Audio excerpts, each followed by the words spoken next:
안녕하십니까. 이번에는 연준의 비둘기 발언이라는 주제로 여러분과 대화를 나눠보겠습니다. 부제는 금리 인하 기조 유지에 자산 재상승, 비트코인은 제외입니다. 지난주 화요일과 수요일 연방공개시장위원회 FOMC 회의가 있었습니다. 여기서 연준은 기존금리를 5회 연속 동결했고요. 금리 기조는 인하에 무게추를 두었습니다. 최근 물가가 올라가는 지표가 발표됐음에도 불구하고 파월 의장은 금리를 내리겠다는 비둘기파 발언을 내놨습니다. 지금까지는 금리를 올려서 계속 높은 상태로 유지하고 있는 기조였는데 앞으로는 금리를 내릴 것이라고 하는 피벗, 그러니까 통화정책 전환 시기가 가까워졌다는 인상을 시장에 심어줬죠. 그 덕분에 이번 주 여러 자산들이 상승했습니다. 특별히 코스피는 2754포인트까지 올랐습니다. 금값도 계속 오르고 있습니다. 미국 시간으로 21일 금 현물 가격이 한때 온스당 2200달러를 돌파해서 사상 최고치를 기록하기도 했습니다. 이렇게 금값이 상승하는 것은 연준이 올해 몇 차례 금리 인하를 할 것이라고 밝혔기 때문입니다. 투자은행 골드만삭스가 다양한 암호화폐 부분의 투자 기회를 모색하고 있다고 밝혔습니다. 골드만삭스 디지털 자산 글로벌 총괄 매튜 맥더모트는 런던에서 열린 회의 중 대담에서 골드만삭스는 암호화폐 부분에 적극 투자하고 있다고 밝혔습니다. 여러 투자기관들이 암호화폐 산업에 적극적으로 뛰어들고 있습니다. 돈나무 언니 별명을 갖고 있는 캐시 우드 아크 인베스트의 최고 경영자죠. 이분은 최근 비트코인을 금융 슈퍼 고속도로라고 비유하면서 비트코인의 가치를 높이 평가했습니다. 최근 비트코인이 우리 돈으로 1억 원까지 올랐었는데 가격 급등과 관련해서 350만 달러 이상까지 오를 수 있다면서 최소 150만 달러 이상을 자기는 목표가로 삼고 있다고 언급했습니다. 현재 비트코인 가격은 달러로 약 6.5만 불입니다. 여기서 150만 달러라고 하면 우리 돈으로 20억 원이 넘는 금액입니다. 과연 비트코인이 20억 원이 넘을 수 있을지는 두고 봐야 될 것입니다. 하지만 캐시 우드는 비트코인에 대해서 150만 달러, 심지어는 350만 달러 이상 오를 수 있다고 아주 초긍정적으로 예측하고 있습니다. 미국 10년물 국채금리 6개월 차트입니다. 지난주 연방공개시장위원회에서 파월 의장이 비둘기 발언을 함에 따라서 다시 말해서 금리 인하에 무게추를 뒀죠. 그 결과 10년물 국채금리가 약간 하락했습니다.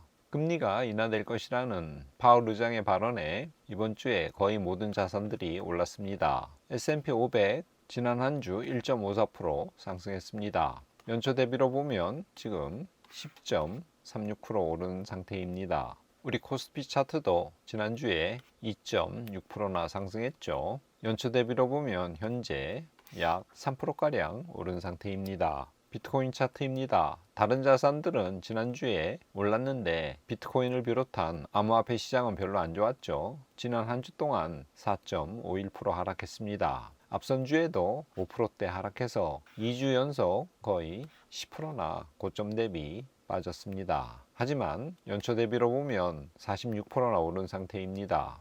그간의 급등에 따른 조정이 2주째 진행되고 있다고 볼 수 있겠죠. 금 선물 차트입니다. 미국 시간으로 21일 온스당 2200불을 장중에 찍었습니다. 2200불이라는 것은 역사상 최고 가격입니다. 금은 연초 대비 5.5%가량 올랐습니다. 암호화폐 시장은 지난 2주 조정을 받고 있지만 그러나 연초 대비로 많이 올랐다는 점에서 암호화폐, 주식, 금 등 주요 자산들이 지금 역사상 최고가를 계속 경신하고 있습니다.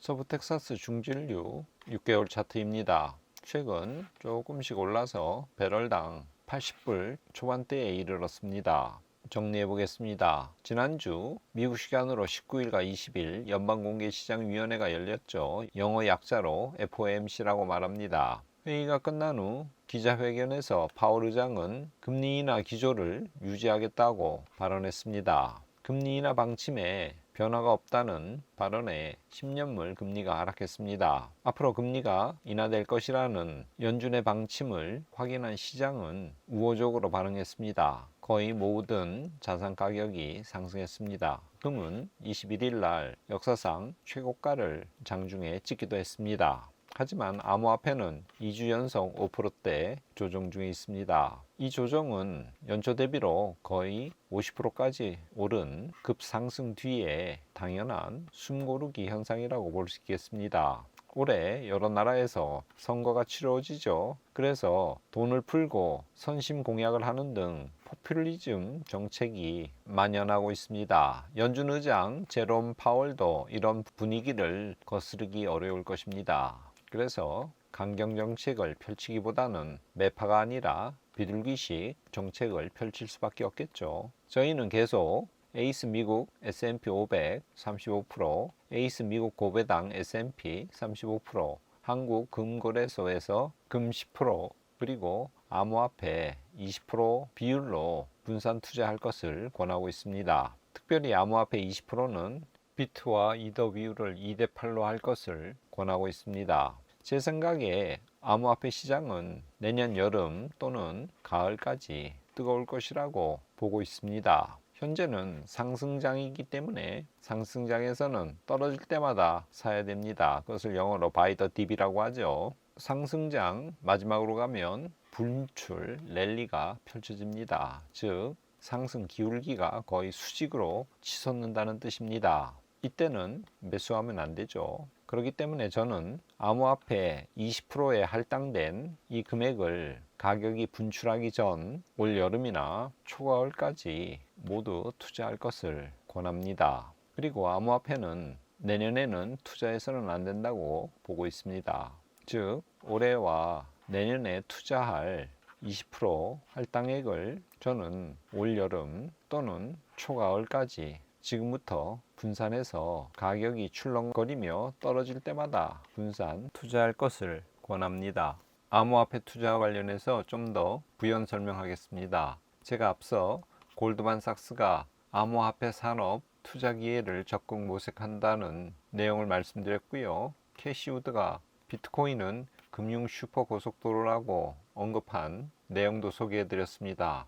이러한 기사들을 통해서 우리는 암호화폐 시장의 전망이 매우 밝다는 것을 알 수 있습니다. 비트코인의 MVRVZ 스코어라는 것이 있습니다. 구글에서 검색해보면 나오는데요. MV는 마켓 밸류이고 RV는 리얼라이즈드 밸류입니다. 그래서 MVRVZ 스코어는 비트코인의 실현 가치 대비 시장 가치의 상대적 위치를 나타내는 그래프입니다.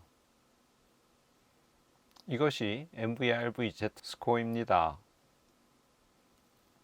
위에 붉은색 동그라미가 이 지표가 굉장히 높이 올라갔을 때를 표시하는 것입니다. 여기서 보면 음영침 부분이죠. 그래서 7 이상 올라갔을 때가 비트코인 가격이 과열권에 진입했다는 표시입니다. 이 아래 검은색 그래프가 비트코인 가격입니다. MVRVZ 스코어가 높이 올라갔을 때 비트코인 가격도 고점임을 알 수 있죠. 지금 현재 MVRV 스코어가 대략 3 정도까지 올라왔습니다. 그러다가 최근 비트코인 가격이 조정을 보이면서 지금 조금 떨어졌죠. 적어도 이것이 7 이상 올라가야지만 비트코인 가격이 과열권에 들어간 것입니다. 아직 그렇게 되기에는 한참 남았죠. 비트코인의 MVRVZ 스코어에 따르면 고점까지는 아직 시간이 상당히 남았다는 것을 우리는 알 수 있습니다. 다음 달 하순경이 비트코인의 4차 반감기입니다. 보통 비트코인의 고점은 그 반감기 이후 1년에서 1년 반 후가 됩니다. 그러니까 비트코인의 고점은 지금까지의 과거 예로 보면 내년 4월에서 10월 정도가 될 것으로 추정됩니다. 물론 투자은행들의 현물 ETF 수요가 많기 때문에 과거의 경우처럼 이때가 고점이 될지 아니면 더 랠리를 펼칠지는 누구도 모릅니다. 보통 비트코인이 랠리를 펼치고 나면 알트코인이 오르는데 알트코인의 대장주가 이더리움이죠. 그래서 그 다음으로 이더리움 가격이 많이 오릅니다. 그리고는 다른 알트코인들, 잡코인들이 마지막으로 랠리를 분출합니다. 지금까지 예로 보면 비트코인의 고점은 내년 여름 전후가 될 것으로 추정됩니다. 따라서 저는 앞에서 말씀드린 것 같이 내년 투자액까지 모두 합쳐서 올해 가을까지 매집하고 내년 봄부터 여름 어느 시점부터는 비트코인, 이더리움 그리고 알트코인이 있다면 알트코인 순서로 분할 매도할 것입니다. 참고하시기 바랍니다. 오늘은 잠언 13장 20절 말씀을 가져왔습니다. 제가 읽어보겠습니다. 지혜로운 자와 동행하면 지혜를 얻고 미련한 자와 사귀면 해를 받느니라. 그 사람이 누군지를 알려면 그의 친구를 보면 된다는 말이 있습니다. 한자 수고로는 근묵자흑, 근주자적이라고도 하죠. 근묵자흑이란 먹을 가까이 하면 검어지고 근주자적, 붉은색을 가까이 하면 붉어진다는 뜻입니다. 지혜의 근본에 대해서 논하고 있는 오늘 잠언 말씀도 비슷하게 설명하고 있죠. 지혜로운 자와 동행하면 지혜를 얻고 미련한 자와 사귀면 해를 받는다고 그렇게 말씀하십니다. 꽹오의 두런두런 시청자 여러분, 한 주를 사시면서 지혜로운 자를 가까이 하시기를 바랍니다. 그리고 미련한 자와 거리를 두시기를 바랍니다. 그래서 지혜를 얻고 해를 받지 않는 한 주가 되시기를 기원합니다. 끝까지 시청해 주셔서 감사합니다. 오늘은 이것으로 마치겠습니다.